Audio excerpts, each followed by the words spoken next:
Assalamualaikum warahmatullahi wabarakatuh. Perkenalkan, nama saya Fitri Ramanda dengan NIM D22-2020-03117. Saya dari kelas D 2221. Di sini saya akan menjelaskan macam-macam kelenjar endokrin pada manusia serta letak dan fungsinya. Yang pertama ada kelenjar tiroid. Kelenjar tiroid ini terdapat di depan trakea atau di leher bagian depan di sebelah bawah jakun. Nah, kelenjar tiroid ini terdiri dari dua buah lobus. Kelenjar tiroid menghasilkan dua macam hormon yaitu tiroksin dan tiodontironin yang berfungsi sebagai mengatur pertumbuhan dan metabolisme. Hormon ini dibuat folikel jaringan tiroid dari asam amino yang mengandung yodium. Yodium secara aktif diakumulasi oleh kelenjar tiroid dari darah. Oleh sebab itu, kekurangan yodium dalam makanan dalam jangka waktu yang lama mengakibatkan pembesaran kelenjar tiroid hingga 15 kali. Selanjutnya, yang kedua ada kelenjar adrenal atau anak ginjal. Kelenjar adrenal ini terletak menempel pada bagian atas ginjal. Nah, ini berfungsi sebagai mengatur metabolisme dan mengatur keseimbangan air dan garam. Kelenjar ini berbentuk bola atau topi yang menempel pada bagian atas ginjal.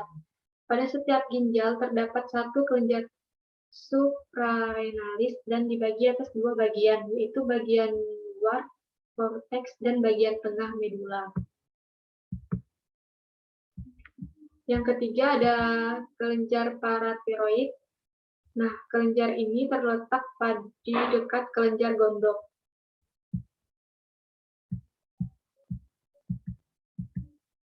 Nah, kelenjar ini berjumlah 4 buah, terletak di bagian kelenjar tiroid. Kelenjar ini menghasilkan parathormon yang berfungsi untuk mengatur konsentrasi ion kalsium dalam cairan ekstraseluler dengan cara mengatur absorpsi kalsium dari usus, ekskresi kalsium oleh ginjal, dan pelepasan kalsium dari tulang. Hormon paratiroid meningkatkan kalsium darah dengan cara merangsang reabsorpsi kalsium di ginjal dan dengan cara penginduksian sel-sel tulang osteoklas untuk merombak matriks bermineral pada tulang sejati dan melepas kalsium ke dalam darah.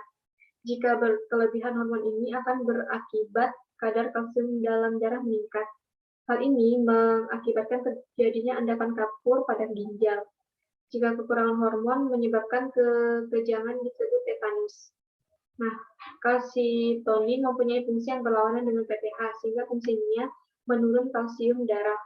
Nah, fungsi utama dari kelenjar paratiroid ini yaitu untuk mengatur metabolisme fosfor dan mengatur kadar kalsium darah.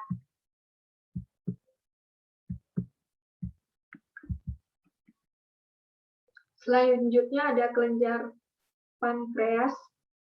Nah, kelenjar pankreas ini terdapat pada bagian pulau-pulau Langhorst menghasilkan hormon insulin.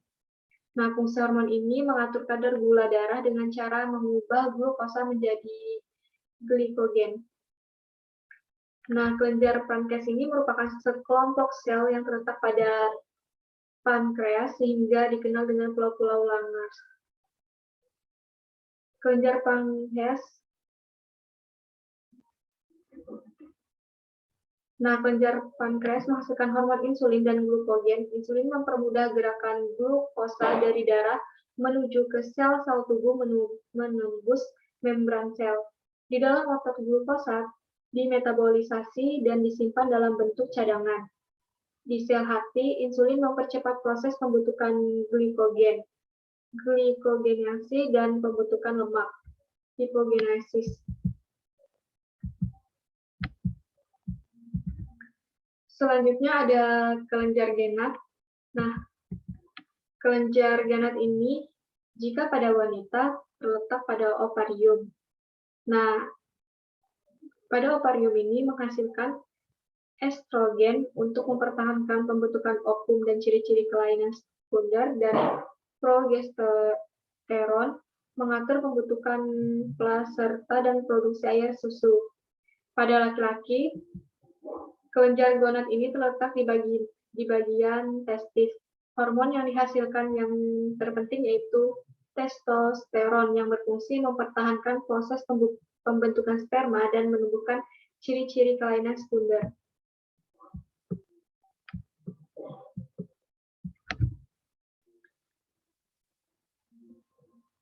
Selanjutnya, saya akan menjelaskan mekanisme kerja hormon dari kelenjar endokrin. Nah, yang saya pilih yaitu cara kerja kelenjar pankreas. Nah, cara kerja pankreas yaitu jika kadar gula tinggi di dalam darah, rangsangan untuk sekresi insulin terjadi setelah makan, maka insulin tinggi. Di sisi lain, ketika kadar glukosa darah naik, karena tubuh terdapat glukosa dari pemecahan makanan tersebut. Lalu kekurangan hormon insulin sebabkan penyakit diabetes mellitus. Insulin berperan mengubah glukosa jadi glikogen, menurunkan kadar gula darah. Jika seseorang tidak dapat memproduksi insulin, maka glukosa dalam darah terus bertambah karena glukosanya tidak bisa dirubah menjadi glikogen. Akibatnya, urin yang dikeluarkannya pun mengandung glukosa.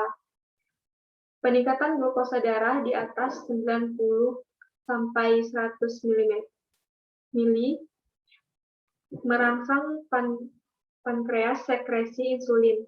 Sel-sel targetnya untuk mengambil kelebihan glukosa dari darah. Ketika kelebihan itu telah dikeluarkan atau ketika konsentrasi glukosa turun di bawah titik pasang, maka pankreas akan merespon dengan cara mensekresikan glukagon yang memengaruhi hati untuk menaikkan kadar glukosa darah.